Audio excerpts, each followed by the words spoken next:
阿联酋航空这回在杭州滤镜彻底碎了，373个人被困10几个小时，没空调，空气稀薄，中暑，这哪是高端服务啊？这分明是受罪啊！那说起阿联酋航空啊，在很多人的印象里啊，那简直就是高大上的代名词呀。什么空客 A380 双层巨无霸，头等舱私人包厢，5万米高空酒吧，甚至还能在飞到几万米高空的时候洗热水澡。那各大网红博主啊，铺天盖地的帮他们吹捧，把这家航司捧上神坛。但是就在前2天，这家号称全球顶级的豪奢航司啊，在中国的萧山机场狠狠地撕下了他那层高贵伪善的面具。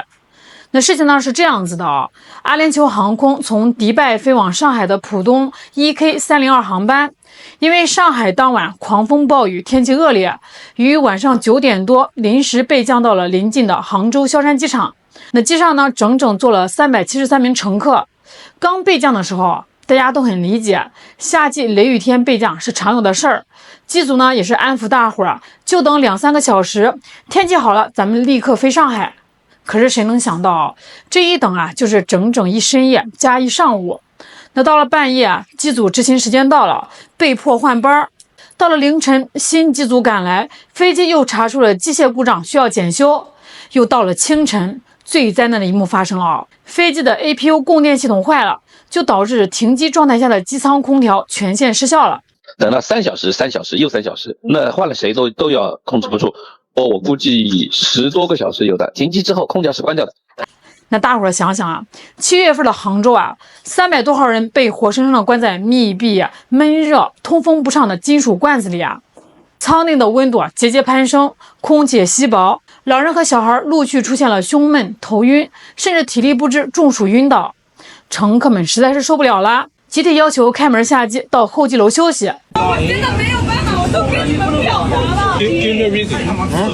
Give me a reason. 客服居然理直气壮地说，机舱内不属于中国领土，边检不让下机。听说是海关的边检和海关不允许我们所有人下飞机。那消息一出来啊，全网瞬间炸锅啊！可是紧接着，杭州边检和机场官方发布了澄清，地面接应保障早就准备好了，只要航司申请，随时办理过境和下机手续。真相大白啊，根本没有什么边检拦着，纯粹就是阿联酋航空自己在撒谎甩锅。那这件事刚爆出来的时候，竟然还有一部分网民在评论区帮航司洗地。哎呀，国际航班出入境规矩多很正常啊，阿航也是为了大家安全，万一盲目下机出了边防事故怎么办呢？哎呦喂，我真是服了。如果这次把373名乘客关在闷热机舱里10几个小时，导致老人小孩中暑晕倒的不是阿联酋航空，而是咱们的中国航司，全网会是什么局面呢？那恐怕不到2个小时啊，各种国内航司傲慢，服务极其低下，不顾乘客死活的暴怒热搜就会铺天盖地啊，评论区绝对会被口水淹没，甚至会被骂到退票道歉。这为什么换成了阿联酋航空，有些人就突然变得体谅航司苦衷，讲究规则刚性了呢？这种双标背后的心态才是最值得全网深思和讨论的。那很多企业靠着高大上的宣发立住了奢华人设，可是一旦遇到了突发极端状况，他们对于底层乘客生命的漠视比他们平时鄙视的廉价航空还要冷酷100倍啊！咱们再来看一下那句引发巨大争议的话机舱内不属于中国领土。这句话听起来是不是特别的专业，特别的硬核啊？那很多不了解法律的朋友，可能一听就被他们给唬住了，觉得这是国际航班嘛，是不是真的涉及复杂的国家主权问题啊？各位，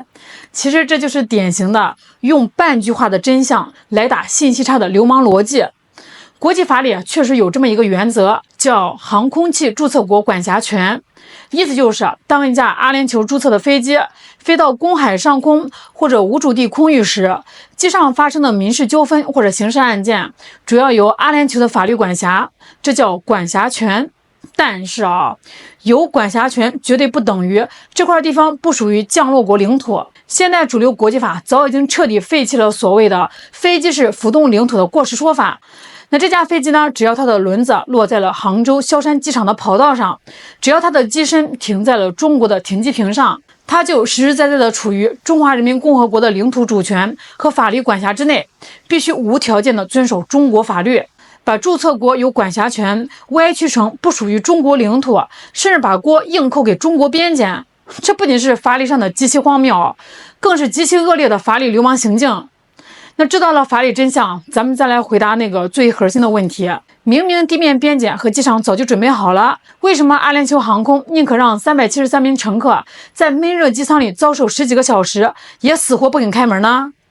答案呢极其残酷因为在航司的手里面握着一本精打细算的资本账本，开门和关门差的是上百万元人民币的纯开支。咱们来帮阿联酋航空算算这笔账如果选择开门下客，373名国际旅客，有中国籍的，有外籍的，很多人根本没有入境杭州的计划，有的外籍旅客甚至没有中国签证，要走通临时过境许可，航司必须支付额外的边检保障和地面代理服务费。另外呢，373个人需要安排至少8到10辆大巴车转运。杭州市区或者机场周边的酒店，300多间房，再加上餐饮一夜下来就是几十万。那如果乘客要求直接大巴转运去上海，又是巨大的路费支出。还有所有人的行李呢，要重新清点、卸载、过安检。等这个飞机修好了，又要重新组织这373个人集合、登机、清点人数，极其的麻烦一旦有这个旅客失联，整架飞机就彻底别想按时起飞了。这一整套的流程走下来阿联酋航空这趟航班不仅1分钱赚不到，还要直接倒贴赔进去上百万元的硬性支出那现在呢，只要把舱门一关，把300多号人锁在机舱里不用安排酒店，不用安排转运，不用走边检流程，不用动行李，只要在几个小时内赌一把，修好飞机，油门一轰，直接飞上海。除了给每个人发个面包小饮料的，航司的额外开支几乎为零。看明白了吧？在资本的眼里乘客的尊严、乘客的健康，通通被换算成了财报上的可控成本数据。在上百万的额外支出与乘客10几个小时痛苦之间，航司冷酷地选择了前者。航司一开始就是在赌自己能在短时间内修好复飞，选择了对他们来说成本最低，但对乘客来说痛苦最高的方案。那直到拖了10几个小时，机舱内连续有人中暑晕倒，闹出了严重的生命健康风险，他们才被迫向边检提交了下机申请。这本质上就是拿着规则当做不作为的护身符。这种底线一旦被突破每一个普通出行者的基本权益都将受到不可逆的蚕食。那说到这儿咱们还必须撕开一个在航空业存在了很久的潜规则。为什么许多国际航司在遭遇服务脱节、延误拖沓时，第一反应永远是把锅甩给中国边检、中国海关或者是中国空域管制？因为很多乘客对边检的具体细则并不熟悉，那某些外资航司极其擅长利用这种信息差。只要遇到自己为了省钱不愿意安排下客，或者自己维护不善导致故障，他们就会顺水推舟，熟练无比地抛出一句：这是当地边检规定的，这是地面不让开门。这种甩锅套路极其阴险。第一，能瞬间把乘客的暴怒情绪从航司自身的服务质量问题转移到对地面监管部门的怨气上。还有第二能把自己伪装成我们也想帮你，在当地官方太刻板的无辜受害者形象。但是这一次阿联酋航空彻底算计错了对象。杭州萧山机场和杭州边检部门响应极其迅速，直接甩出了铁证澄清真相。地面早早就做好了通关与接应保障，决定权完全在航司手里。这一记响亮的耳光不仅狠狠打了阿联酋航空的脸，更是彻底砸碎了某些国际巨头长期以来利用信息差甩锅中国官方的傲慢惯性。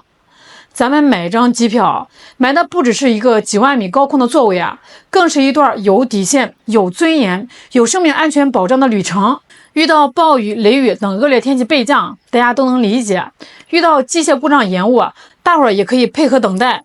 但我们绝对不能容忍的是企业把乘客当成节省成本的肉盾，用虚假的法律条文进行欺骗，用冷酷的计算器去践踏乘客的基本尊严。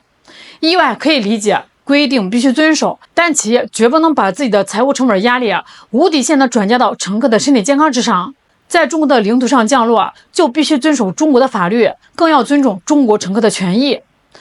好啦，今天就聊到这儿了。如果你遇到这个事儿，你会怎么做呢？评论区聊聊。我是肖兰，咱们下期再见。